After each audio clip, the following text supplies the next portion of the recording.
Welcome to another in our series of Kehillat Israel podcasts. This is a recording of Rabbi Amy Bernstein's weekly Friday morning Torah study.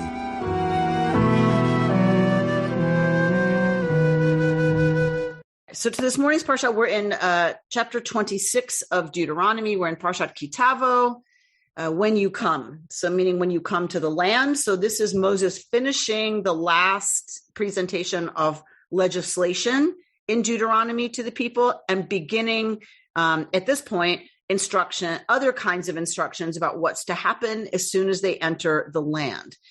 There is some scholarly debate about what it means when you enter the land. I'll show you it when we get to it, but usually the way it's phrased in Hebrew in our parsha means the day you get there, right? As soon as you get there.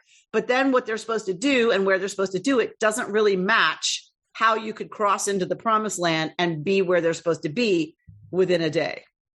So there's some scholarly debate about what that actually means. When you get to the place that we're telling you this is going to happen, then you do it. We don't know.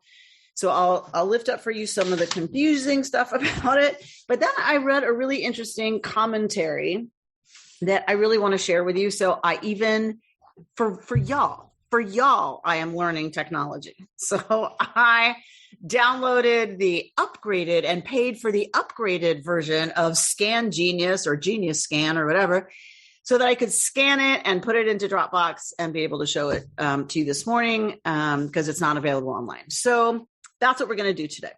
All right, so let's look at our text. Here's where our triennial division begins.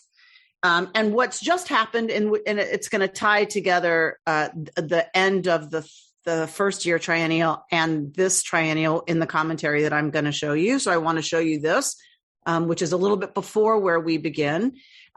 This is, if you recall, if you've ever been to a Passover Seder, you might have heard this.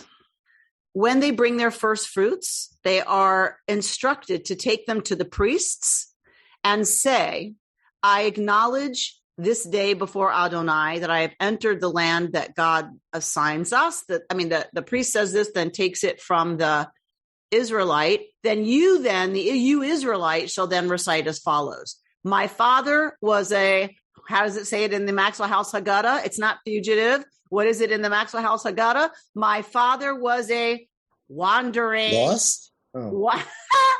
Lost, right? Good, Barry. That's probably fine in the Hebrew. We in the English got, my father was a wandering Aramean. He went down to Egypt with meager numbers and sojourned there, but there he became a great and very populous nation. So a lot of us remember this from growing up with Seder. The Egyptians dealt harshly with us and oppressed us. They imposed heavy labor upon us. We cried to God. God heard our plea, saw our plight, our misery, and our oppression. God freed us from Egypt we all know this from the Haggadah, come on, by a mighty hand and an outstretched arm and awesome power and signs and wonders. We've talked about that, signs and portents. God brought us to this place and gave us this land, a land flowing with milk and honey. Okay, so that's the end of the triennial, the first year triennial. And so then we're coming to this part of the triennial where we're going to get another kind of formula. So it's these formulae that we're going to deal with in the commentary afterwards.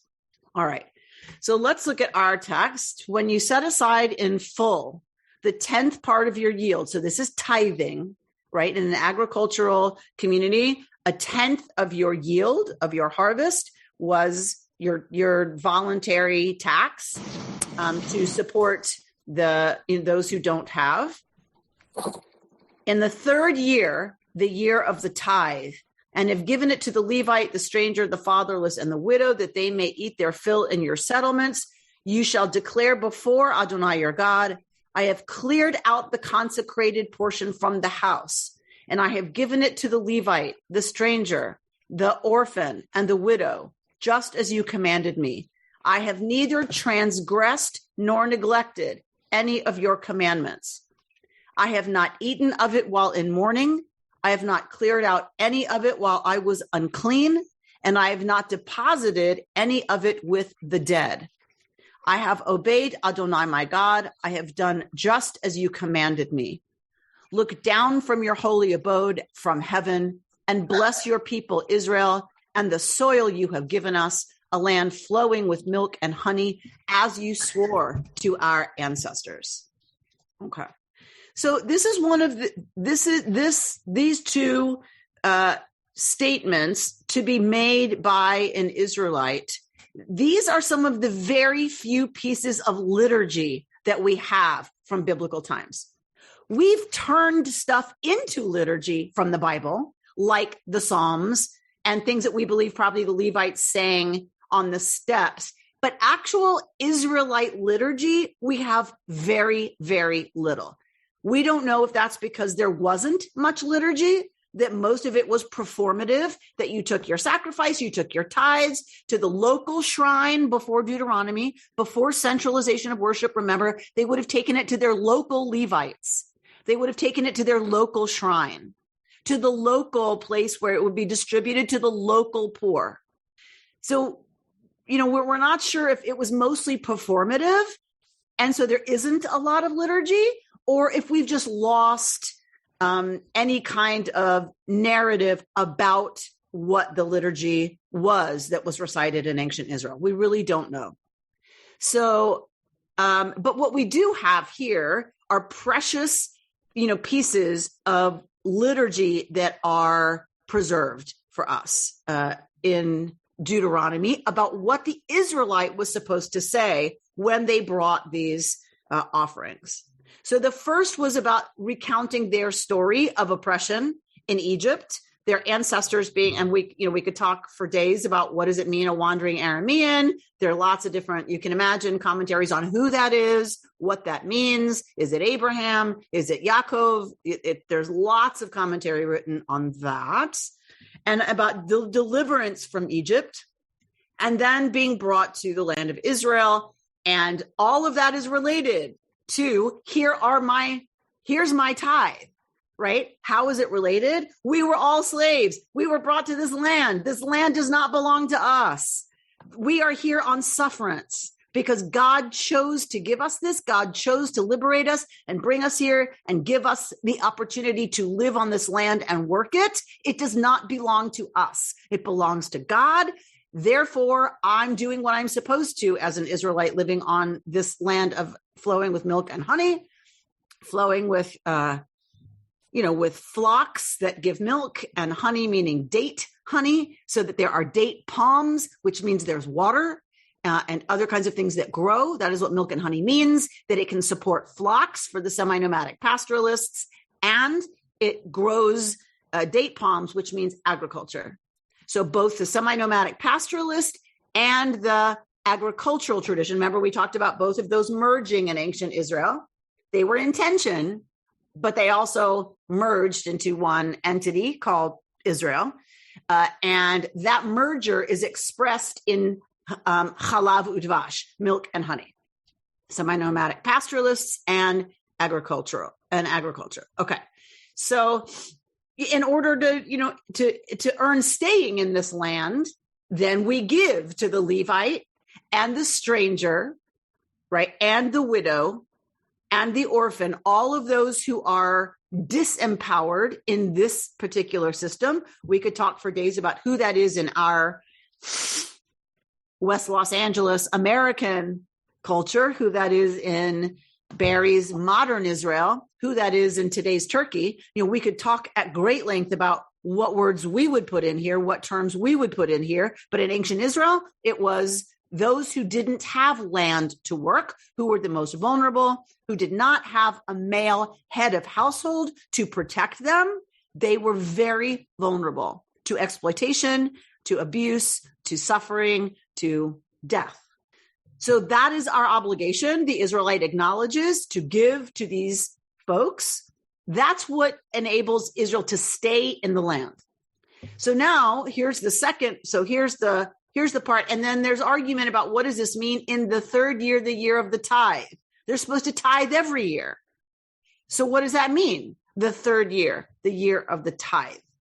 Maybe it's the year they don't take it to the temple, but rather have given it to the Levite, the fatherless, and the widow, that they may eat their fill in your settlements. So you take it locally. to people locally who don't, and you don't take it. Usually you would take your tithe, you would take it to the temple, and you had to consume stuff at the temple, having shared it with the Levites. And of course, the priests are part of the Levites. But this seems to say, no, this is local. Your folks, you're feeding the people locally and they're eating it there, not at the temple. So some scholars want to suggest this is every third year. We don't know. It could be referencing third year as in response to the sabbatical year. We don't know. But that's what it says. So there's some understanding that there's every 3 year something or other happening here. So when you do that, when you're taking your bikurim, you're going to say the following: I've cleared out the consecrated portion from the house. All right. So what does that mean? So I've taken HaKodesh. What is Kodesh? We've talked about this a lot in Torah study. Kuf Daled Shin always refers to something that is set aside. Kadesh, like there is no word for holy in our Hebrew language. That's the English we use to translate the concept of Kedusha. But actually, it's about being set aside or set apart for sacred purposes, for godly purposes.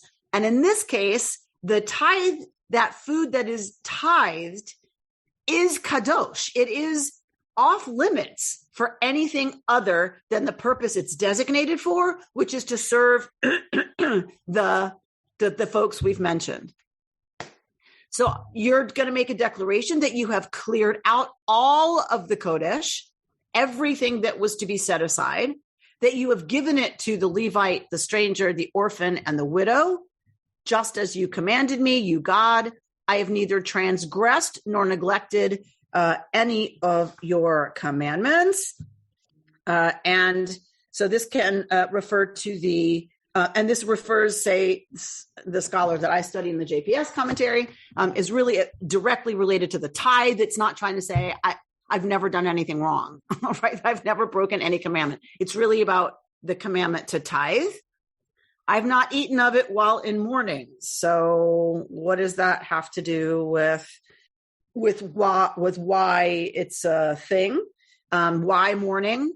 Possibly it's that, once you're dealing with being in serious grief, you might not pay very close attention to what you're eating, and you might have eaten some of the tithe. Some scholars want to suggest, well, if you are in mourning, then someone you're close to has died. And in ancient Israel, you were commanded to bury your dead. They died in your house. People died at home. I mean, unless they died in a, field accident, right? So they died at home. And even if they died out in the field, you'd bring them home, right, to prepare them for burial. So you by definition, by burying your dead, are impure.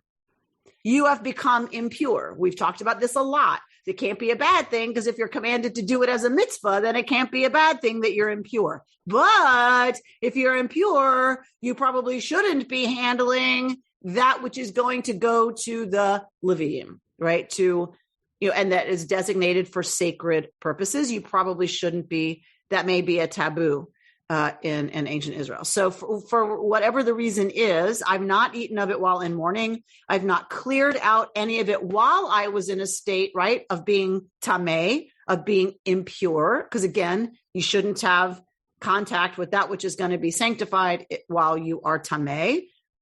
And then this very interesting little piece here. Lo natati mimenu lemet.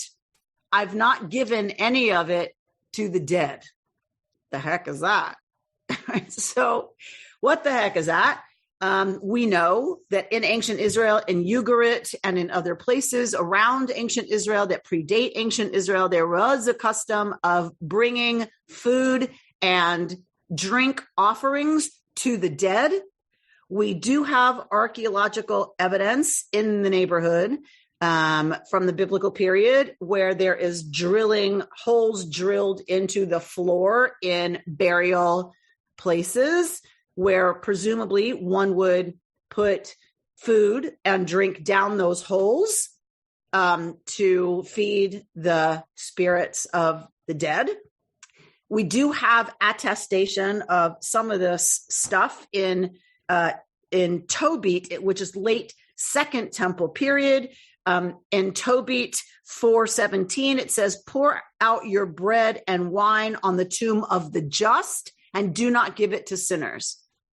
So put it on you can feed the tombs of the just, but don't feed at the tomb the spirits of sinners.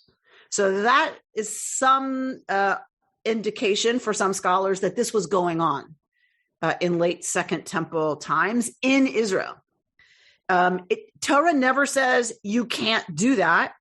But again, contact with the dead is going to make you tameh. It's going to make you ritually unclean. So if you're going to do that, you can't use tithing, the food that's set aside for tithing and is kadosh. You can't use that to feed the dead. Okay. So I've done just as you commanded me. Now, very Deuteronomist here. Look at the language, very much the Deuteronomist. Look down from your holy abode. Where does God live in Deuteronomy? Min hashamayim. Right? God has withdrawn to the heavens for the Deuteronomist. So no longer is God walking around a garden. Right? God's not coming down to Sodom and Gomorrah to check out what's happening anymore. God has withdrawn into God's heaven. This is some of the argument for why it's post-exilic. The people have already experienced the destruction, right? And they have been exiled. And the only way to really explain that is God is withdrawn and y'all get what y'all deserve. Y'all misbehaved, so you get kicked out of the land. Sorry, that's how it works. But in any case, or whether it's just an evolution of theology, God has withdrawn for the Deuteronomists. We see this all over Deuteronomy. So look down from where God is now, from heaven. Bless your people, Israel, and the soil you have given us, a land flowing with milk and honey, as you swore to our ancestors. And so what's interesting from the commentary that I studied about this is that the farmer doesn't come and say, look, I've done what I'm supposed to. I'm bringing you my tithes. I'm sharing it with the widow and the orphan. And so bless my crops. Bless my family. Bless my, because I'm doing the right thing. Instead, it is clearly a communal understanding that everybody has to do their responsibility in order for the people Israel to be blessed and the land of Israel to be blessed. And that is what the farmer asks for. I'm doing my part. Please bless this people and this land, meaning everybody, which is very interesting, right? Not praying on one's own behalf, but praying on behalf of the entire Jewish people and for the land that the Jewish people live on, because without that, the Jewish people can't be sustained. So what does it mean to say, I have fulfilled my commandment? God bless America, right? That's essentially what's happening here. Okay. So that was something of interest that I didn't observe on my own. Adonai, your God, commands you this day to observe these laws and rules, to observe them faithfully with all your heart and soul. Again, we know this language. B'chol levavcha u'b'chol nafshecha, right? We know this from, of course, the ve'ahavta, right? So this is familiar language to us from the Deuteronomist. You have affirmed this day that Adonai is your God, that you will walk in God's ways, because that's what it means. It means nothing to say Adonai is my God. That means nothing in Israelite or Jewish practice. It doesn't mean anything. What does it mean to say Adonai is my God? That I will walk in God's ways. I will observe God's laws and commandments and rules, and I will obey God, right? That's what it means to say Yud-Heh Vav-Heh is my God. It means that we will take seriously what that means in terms of what we're allowed to do and what we're not allowed to do. It's about behavior. The fact that you claim Adonai as your God means nothing from ancient Israel forward. It's what do you do with that, right? To say Jesus is my Lord and Savior is enough in certain parts of Christianity. That's it. It's a declaration of belief, of faith, and that gets you a bunch of stuff. In Israelite religion, in Jewish religion, that does not work. It just doesn't make any sense Jewishly. This is what makes sense Jewishly. I'm not saying it's better or worse. It's just this is how Judaism thinks about the world and about God, which is Yud He Vav He. I declare, I am saying out loud that Yud He Vav He is my God. Therefore, there are things I'm allowed to do and things I'm not allowed to do, things I should do and things I shouldn't do. And that I will lishmoa b'kolo, I will listen to God's voice. Like what that means, we could have a field day with that. And Adonai, for God's part, has affirmed, because this is a covenantal relationship. This is back and forth. There are mutual obligations. God is obligated to the relationship, as is the Jewish people. So this goes both ways. So Yud He Vav He has affirmed this day that you are, as God promised you, Am Segula, God's treasured people who will observe God's commandments. So if we do what we're supposed to and live in line with the divine way of understanding the way we're supposed to behave and the kind of society we're supposed to build, then God will take care of God's part, right? That we will be an Am Segula, that God will set you in fame and renown and glory high above all the nations that God has made, and you shall be, as God promised, a holy people to Yud He Vav He, your God. Okay, that's pretty fair. We do our part, God does God's part. It's all copacetic until it's not, right? So, all right. All right, before we go to the next part, I just want to see what's happening for y'all. Judith? This passage is so rich, not only with the passage itself, but your comments on it. One of the things I was thinking of how the Egyptians buried their people with all kinds of supplies, food and water. So maybe some of that leaked into the Jewish commandment as well. And also in Mexico, they still celebrate the Day of the Dead, which we've all heard about, by bringing the dead person's food and his favorite liquor and flowers and everything to celebrate death and supply him with what he needs.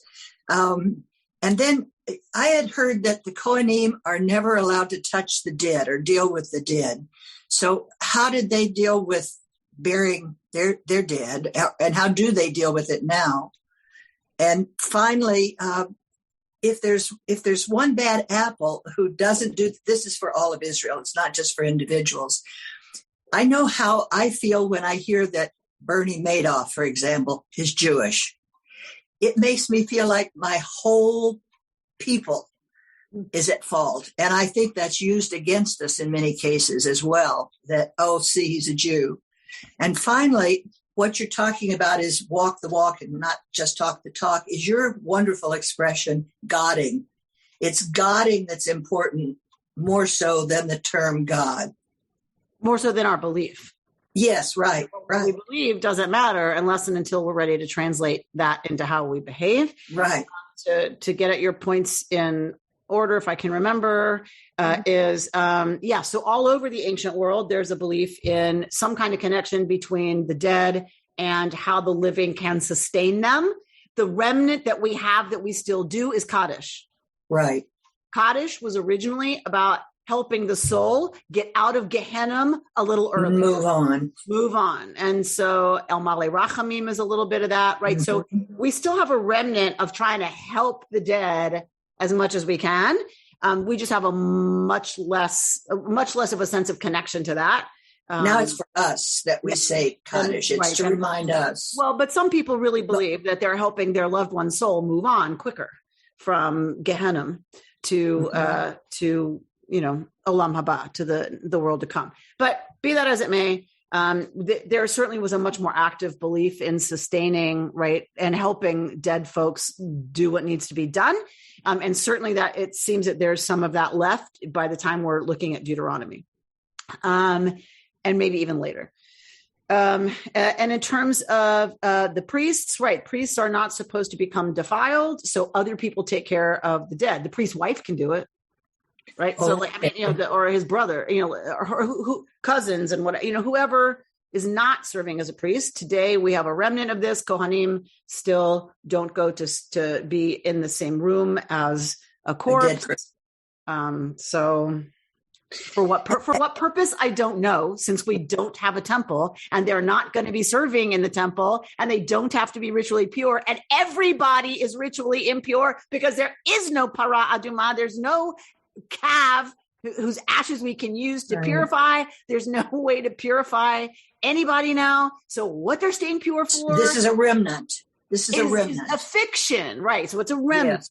And it's a way of staying attached to the fact that Kohanim had a different set of rules because they had a different status. Liberal Judaism in general rejects such a distinction. Everybody's the same. Once the temple falls, everybody's the same. There is no priesthood. There's no reason for it. And everyone is ritually impure because there's no temple to create a situation of ritual purity. And of course, yes, so there's a sense of collective responsibility in Israelite identity in terms of if I have to do my part, because if enough people don't do their part, we're going to get kicked out of the land. Right. That was the theology. That was the understanding. If too many, and what was that game that we played as a kid, Spill the Beans? Right. Like you can take a bunch of people not doing the right thing, but there's going to come a tipping point where if enough individuals don't do the right thing, the land will spit out the people. And that's how they understood destruction and exile, was that that's exactly what happened. And so now we, our like most people's, like there's this sense of if there's a Bernie Madoff, I grew up with my father always asking the question, oh my God, is he Jewish? Right. Right. Like, because if so, it was like worse. It was a one shocker, more being. Right. If whoever this criminal was Jewish, it was worse. It's like, right, but it makes no sense, but it's the sense of, collective pride and collective shame when a member of your people, a member of your family, a member of your congregation does something, we're implicated, right? And we still have a very real sense of being implicated by each other's behavior, which is one aspect of what it means to truly feel like one belongs, is that one is represented by, one of one's, fill in the blank, family, tribe, clan, people, religion, whatever, right? So that's a remnant still in force. Well, I think it's a human, I don't think it's just a remnant because we had it in ancient Israel. I think that's a human response to a sense of belonging to a group, right? Is that somehow every member of the group stands for every other member of the group. That only, I think, right. Ed, you guys who are in the business can say more about it, but I think that's one of the ways your identity is strong as part of a group is if you feel like people of the group represent you and you represent them. Right? There are people who, if they're going to eat treif, they take off their kippah. You think I'm kidding? Right? They take off their yarmulke if they're going to be in a restaurant eating treif because they don't want it to reflect on observant Jews. Oh, right. So, okay. And then finally, the godding. That is such a wonderful expression and belief that helps a lot of people who say, I don't believe in God, but they do believe in godding. Right. God as a verb is a lot more relevant for a lot of us than God. Yes. Pam asks, aren't we all sinners? Well, of course we're all sinners, but you can also be a tzaddik and sin occasionally. Like you can be a righteous person and sin occasionally, which is a little different from how one might identify someone who's a sinner. Like one who, we all do this. I'm not saying it's right or wrong, but we all do it. Some people sin more than others. Let's put it that way. The Middle Eastern version of feudalism considered all of the nation's land as the property of the monarch, which means that if you can't keep homesteading the land, you are not entitled to keep it or give it as an inheritance to your children. So yes, Barry, although in some ways I feel like it's the reverse, Mideastern feudalism comes later. This is This is an Israelite belief.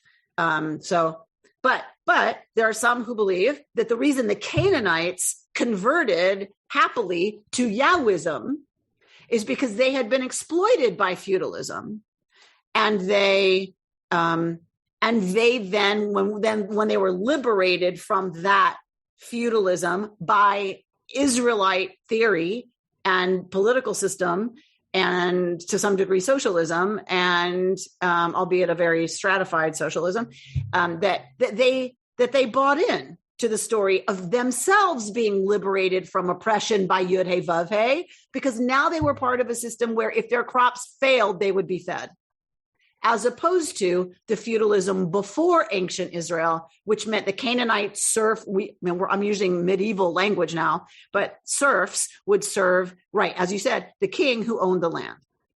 And if your crops failed, too bad, so sad, but you were toast, you were done. So that's one theory about how Canaanites were not very much took on the story of the founding group of Israelites who had a narrative of Egypt and being liberated from Egypt and the oppression in Egypt, which I think is fascinating. Like, Maura Tenzer would fight me on this, but that's okay. We love each other. Right? Maura would say, if it didn't happen, why do we do Seder? It's not as meaningful. Talk about mythology all you want, Rabbi. It's not as meaningful. It's not as powerful. I'm like, yes, it is. If you have this story and then other people relate to that story and then they take on that story as their own, that is really powerful to me, right? Like that people who were not born Jewish can read these texts and really understand themselves as being read into these texts, and it becomes their story. That is so powerful to me. People who are allies of our community, Christians who take liberation theology, like that it speaks to so many people beyond the original, group who experienced whatever they experienced. Isn't that the power of story? Isn't that the power of myth? Isn't that the power of narrative, right? Is that it moves past the person who experienced it or the author who imagined it and touches so many people and inspires so many people? Call me quirky, but that's how I understand it. Back at you, Emma Linda. All right, so let's look at, that was spoken, by the way, like a true rabbi, but a lover of the text. I don't really care what happened.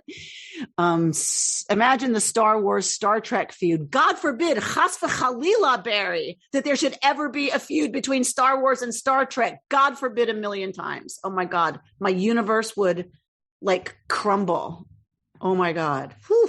That was scary to even contemplate. For yes, but the people take seriously the story they identify with, and right. this led to So feuds. now you're talking about conflicting narratives, right? But you're going to have to take that into another example, because that example just stopped my heart for a moment. Okay, so let's go to the commentary that I wanted to look at. And I didn't think we'd be talking this long about the other stuff. So we'll see how much time we have for this. All right. So look first of all at when I received this by email, the 5th of September, 2001. 2001, you might recall, was 20 years ago, was 9/11. 9/11 happened right around the high holidays because all of us tore up our sermons that we had written when 9/11 happened. So this is 20 years ago, almost exactly 20 years ago. They didn't have the internet functioning the way it does now then. So we all got emailed these Torah commentaries. So this is the Torah commentary from 20 years ago. It's been sitting in my Tavo folder for 20 years, and I've never taught it. It's funny, right? So stuff jumps out all of a sudden in a different way. Partly because of a conversation I just had. Lisa and I had lunch with a prospective member yesterday, and she was talking about the fact that she was never trained for bat mitzvah because she was raised conservative, and how the fact that she can't read Hebrew, she doesn't understand any of it, that she's always felt read out and left out in some way, and was so moved both by Reform Judaism that she found and our interpretation at KI of Judaism that you don't have to know Hebrew. That's not important. And anyway, so that kind of informed why this jumped out at me. So I want to bring it to you. So this is Ismar Scorch, who was the chancellor of JTS, the Jewish Theological Seminary, which the seminary that trains conservative rabbis.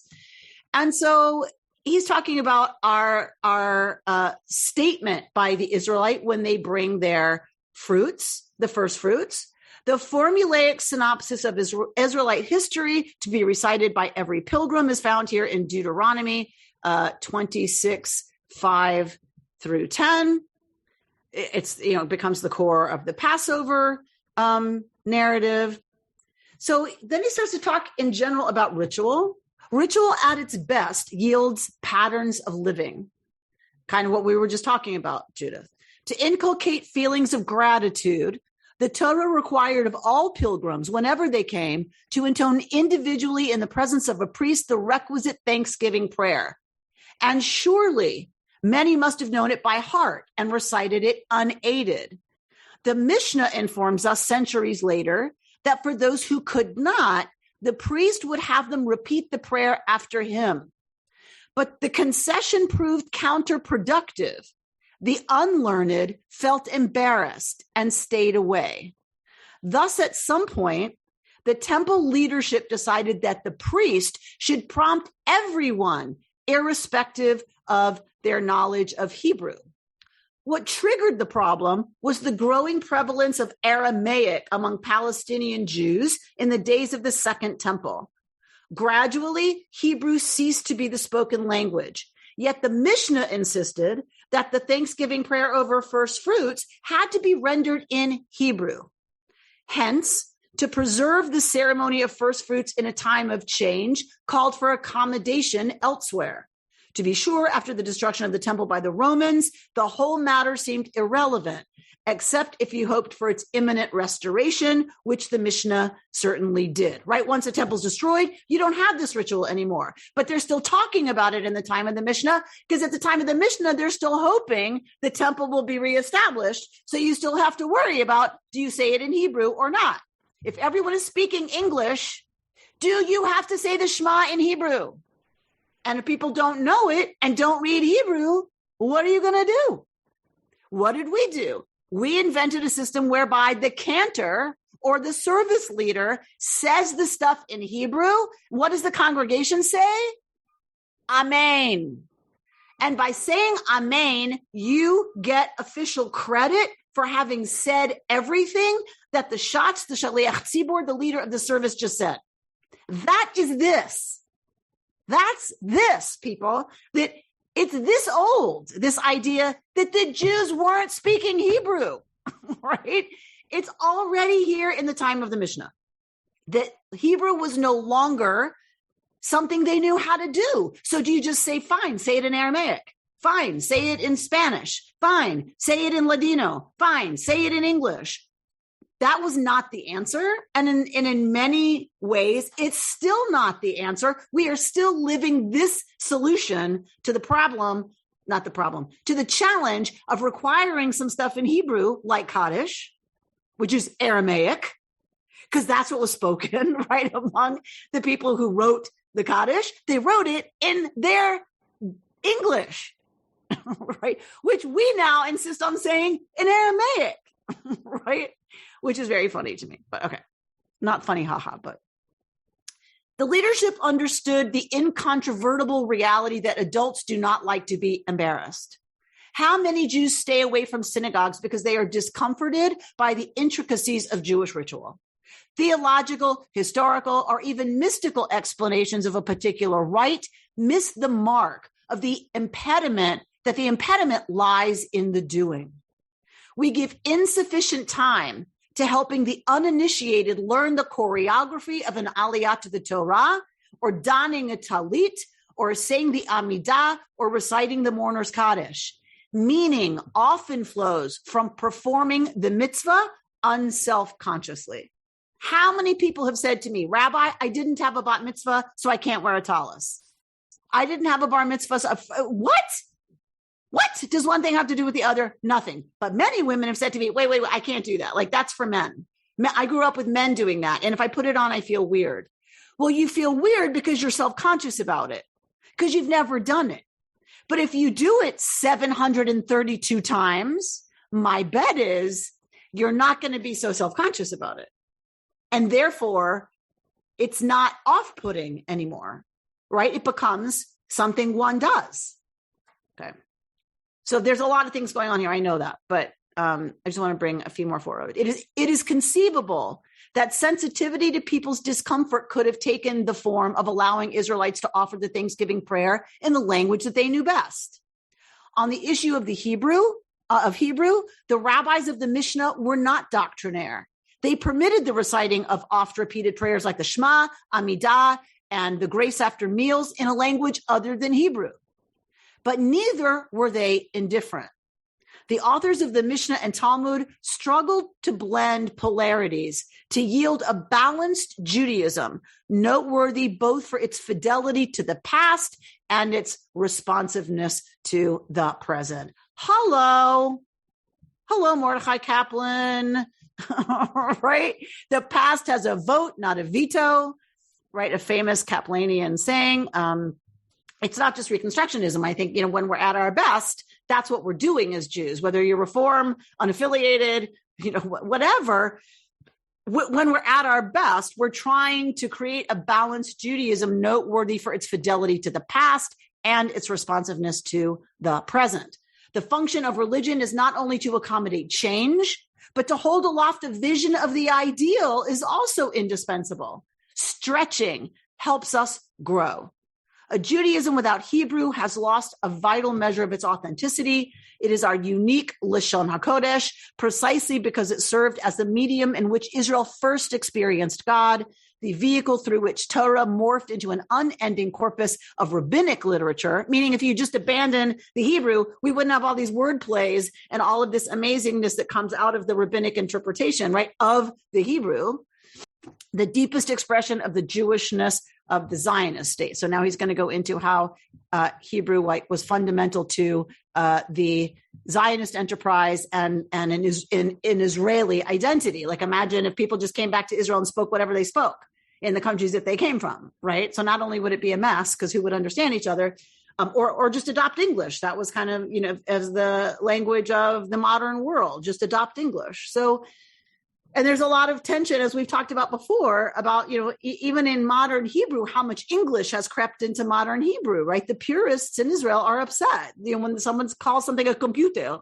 instead of a machshev, like there's a Hebrew word, that which thinks, right? Instead of calling it a computer, right? And so, okay, so I just brought a lot forward, but I want to say that I think Scorch is absolutely correct in that tension remains for us as Jews who don't have a natural connection to Hebrew other than how it sounds, the rhythm, our parents or grandparents said it, or whatever it is, just the cadence of it, like Kol Nidre. The rabbis tried to get rid of Kol Nidre. The Jews rebelled.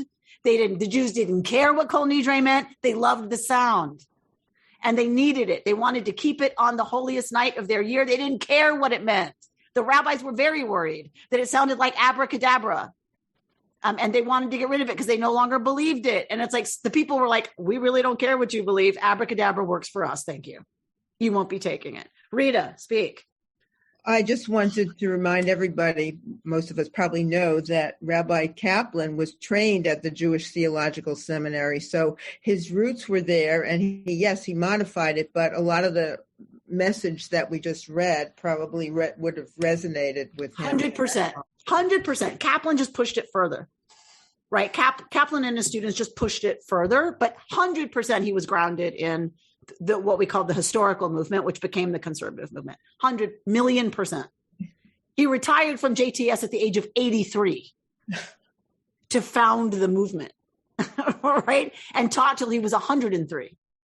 And I heard he was one of the scariest people you would ever want to be in a classroom with.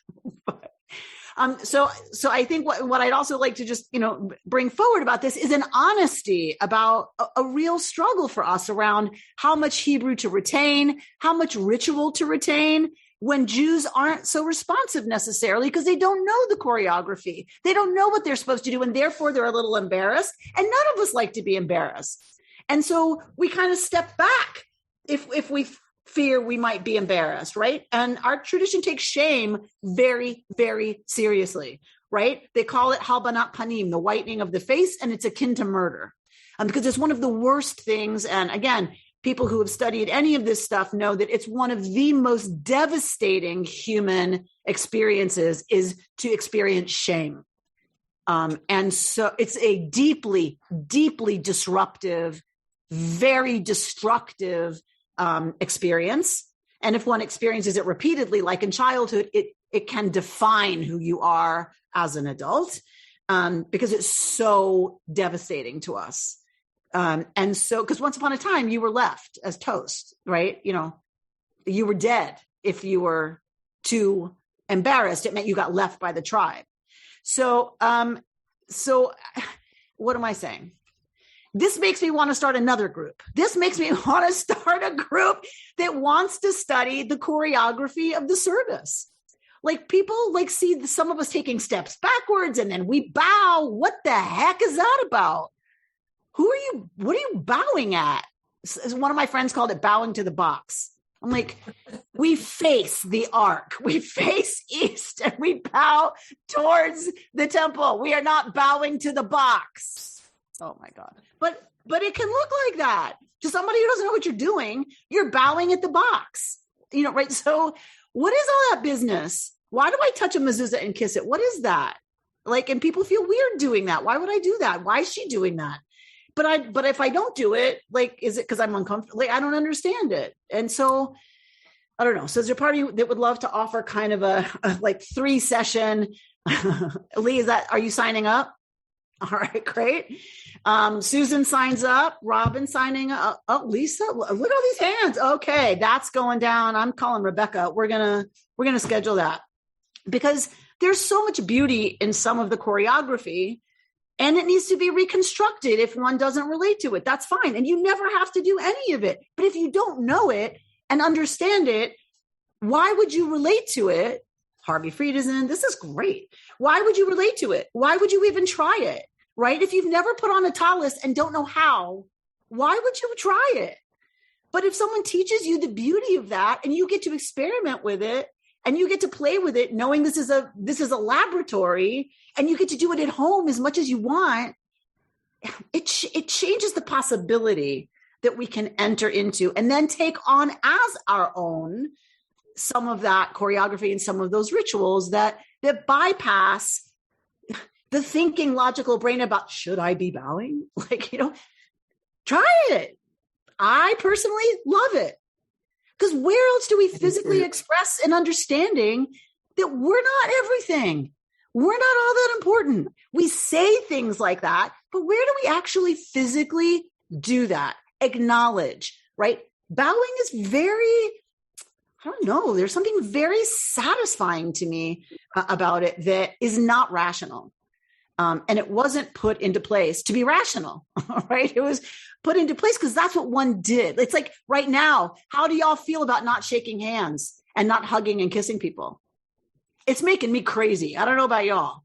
It's making me nuts that we can't do the physical gestures that used to be, without thinking about it, it used to be so satisfying.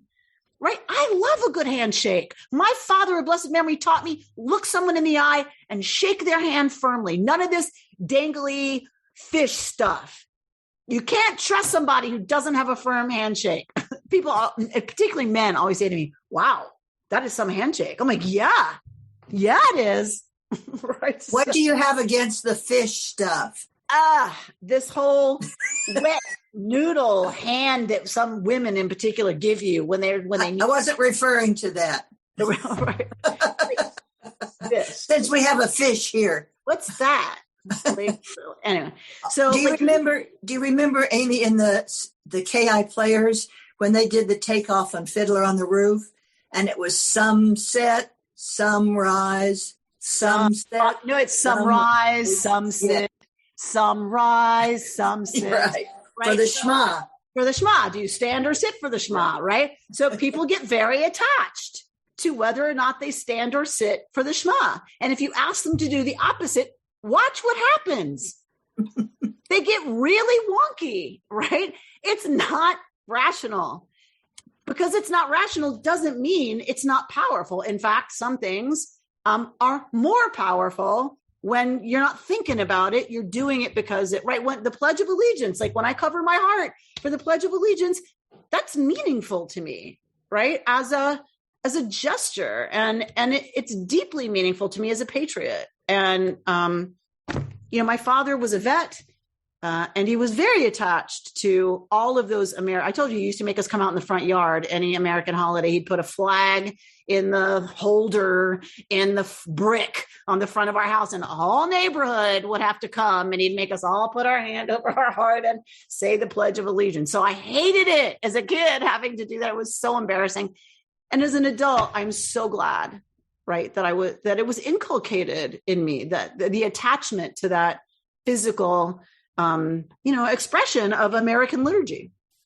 And like that's a connection I understand from bowing and doing all kinds of craziness that has no place in modern Western society. All right. So I'm going to stop there. Any final questions or comments or anything before we move on to holding people in our care who are suffering? Susan?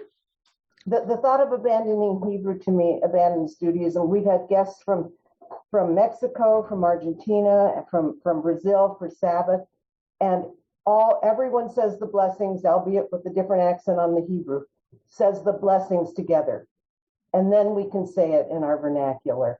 And that unity, the first time we had guests from Argentina, and we said far more prayers than just the Shema together, was just overwhelming. In that you didn't speak the same language in your vernacular, but you both could say. But in our Judaism, we all spoke the same language. Right. So what it means to have a common, right, connection as a people through language, which is one of the reasons that, Kaplan, being all about peoplehood, was about, the ways we connect as a people are beyond practice, right? It's language, it's food, it's culture, it's, smells and tastes and art and whatever. Beautiful. And Margot. I was just going to say that I was raised in a high Reformed temple on the East Coast. And my Jewish friends, who were more observant than I was, their families referred to me as the Episcopalian. And it didn't embarrass me, but I knew why they were doing that. But I just wanted to say that coming to the West Coast and finding Reconstructionism just gave so much more meaning to my life. It was very church-like, and we did things together, and in ritual and stuff.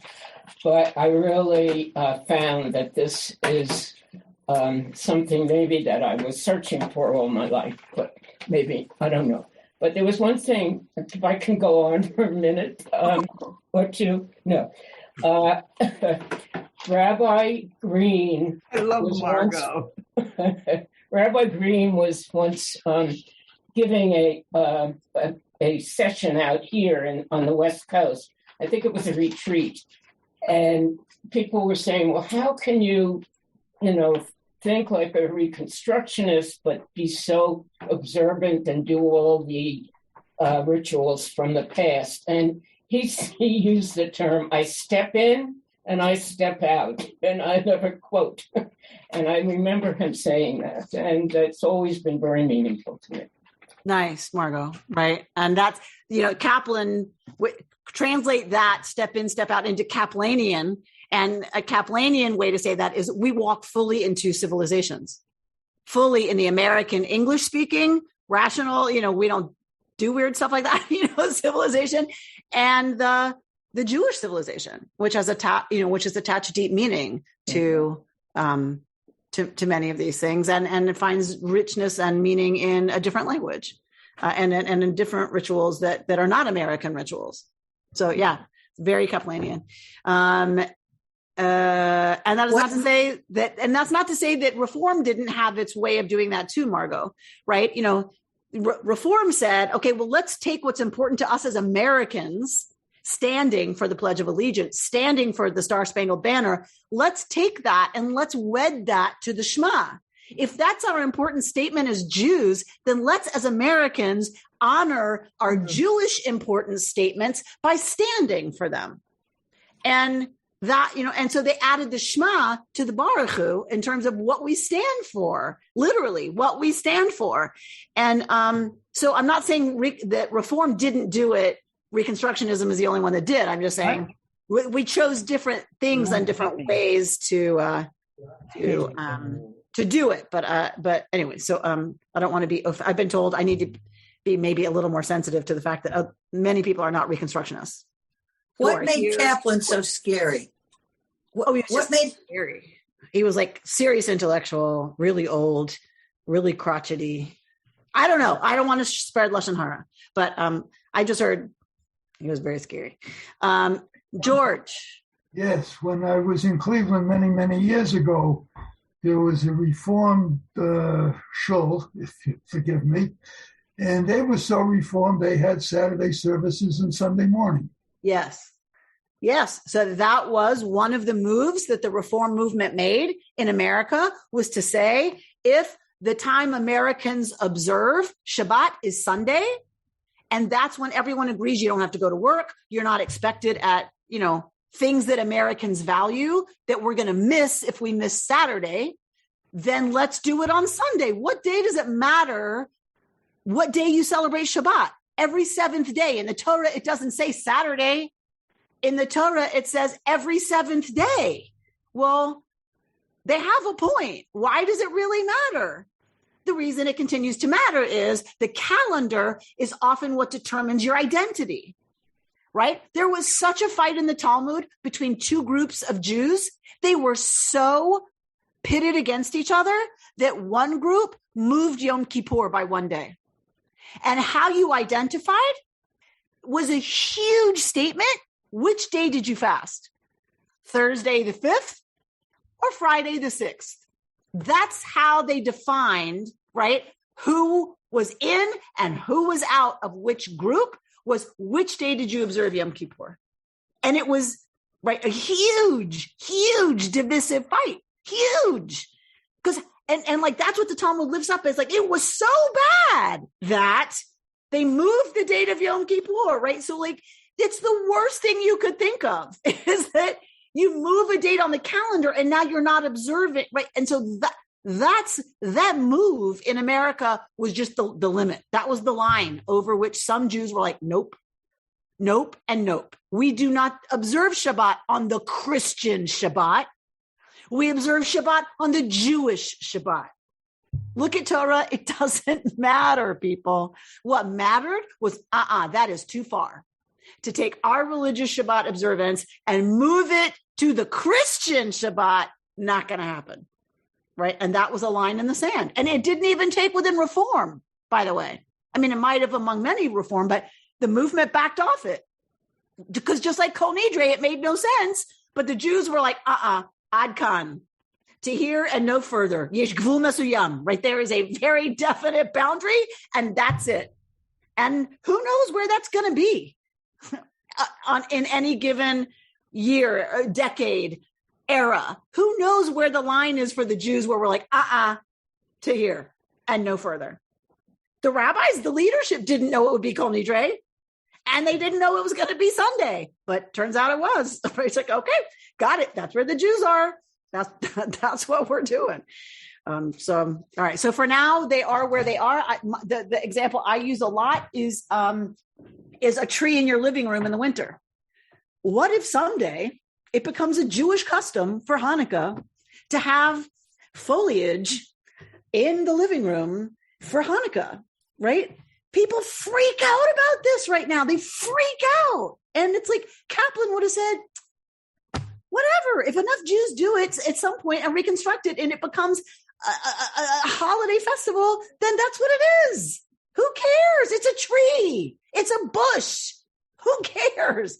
But right now, talk to Jews about that and they go absolutely bonkers. Right? That's the line right now. I'm very curious to see where it is, right, in 10, 15, 20 years. You've been listening to Rabbi Amy Bernstein's Friday Morning Torah Study from Kehillat Israel in Pacific Palisades, California.